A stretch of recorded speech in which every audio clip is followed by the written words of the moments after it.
ಅಕ್ಕ ಅವರ ಸಹಕಾರವನ್ನು ಕೇಳಲಿಕ್ಕೆ ಇವತ್ತು ಅವ್ರ ಮನೆಗೆ ಬಂದಿದ್ದೇನೆ.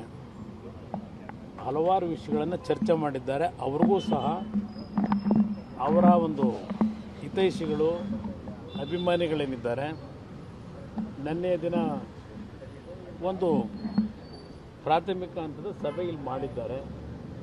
ನಿನ್ನೆಯ ದಿನ ಅವರು ಸಹ ಹೇಳಿದ್ದಾರೆ, ನಾನು ನನ್ನ ನಿರ್ಧಾರವನ್ನು ಮಂಡ್ಯಗೆ 3ನೇ ತಾರೀಕು ಭೇಟಿ ಕೊಟ್ಟು ಅಲ್ಲಿ ಅವರ ಹಿತೈಷಿಗಳ ಸಮ್ಮುಖದಲ್ಲಿ ಅವರ ನಿರ್ಧಾರವನ್ನು ಪ್ರಕಟ ಮಾಡ್ತೀನಿ. ಅವರ ಜೊತೆ ಇನ್ನೂ ನಾನು ಮಾತನಾಡಬೇಕಂತಕ್ಕಂಥದ್ದು ನಿನ್ನೆ ದಿನ ನಿಮ್ಮೆಲ್ಲರ ಮುಂದೆ ಹೇಳಿದ್ದಾರೆ. ನಾನು ಇವತ್ತೇನು ಚುನಾವಣೆಗೆ ನಾಮಪತ್ರ ಸಲ್ಲಿಸ್ತಕ್ಕಂಥದ್ದಿದೆ, ಅವರು ಸಹ BJP ಜೊತೆ ಒಳ್ಳೆಯ ಬಾಂಧವ್ಯ ಇಟ್ಕೊಂಡಿದ್ದಾರೆ. ಕಳೆದ ಚುನಾವಣೆಯಲ್ಲಿ BJPಯ ಪಕ್ಷದವರು ಸಹ ಅವ್ರಿಗೆ ಬೆಂಬಲ ಕೊಟ್ಟಿದ್ದಾರೆ. ಈಗಲೂ ಸಹ ಅವ್ರ ಜೊತೆಯಲ್ಲಿ BJP ಹೈಕಮಾಂಡ್ ಇರ್ಬೋದು, ವಿಜಯೇಂದ್ರ ಅವರು ಸಹ ಮೊನ್ನೆ ದಿನ ಬಂದು ಹಲವಾರು ವಿಷಯಗಳನ್ನು ಅವರುಗಳು ಚರ್ಚೆ ಮಾಡಿದ್ದಾರೆ.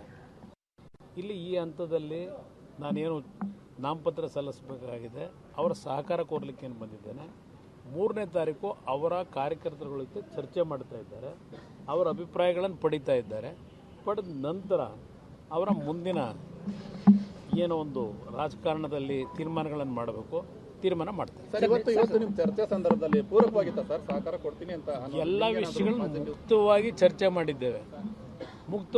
ಮಾಡಿದ್ದೇವೆ. ಅದನ್ನು ನಾನು ಇಲ್ಲಿ ಹೇಳಲಿಕ್ಕಾಗಲ್ಲ. ಯಾವುದೇ ರೀತಿ ಸಮಸ್ಯೆಗಳಿಲ್ಲ. ಯಾಕೆಂದರೆ ಅವ್ರಿಗೂ ಅವರದೇ ಆದಂಥ ಬೆಳೆಸಿರ್ತಕ್ಕಂಥ ಹಿತೈಷಿಗಳು ಅಂಬರೀಷ್ ಅವರ ಅಭಿಮಾನಿಗಳಿದ್ದಾರೆ. ಅವರು ಎಲ್ಲರ ಜೊತೆ ಚರ್ಚೆ ಮಾಡಿ ಮಂಡ್ಯದಲ್ಲೇ ಅವ್ರ ನಿರ್ಧಾರ ಪ್ರಕಟ ಮಾಡ್ತೇನೆ ಅಂತ ಹೇಳಿದ್ದಾರೆ. ನೋಡೋಣ.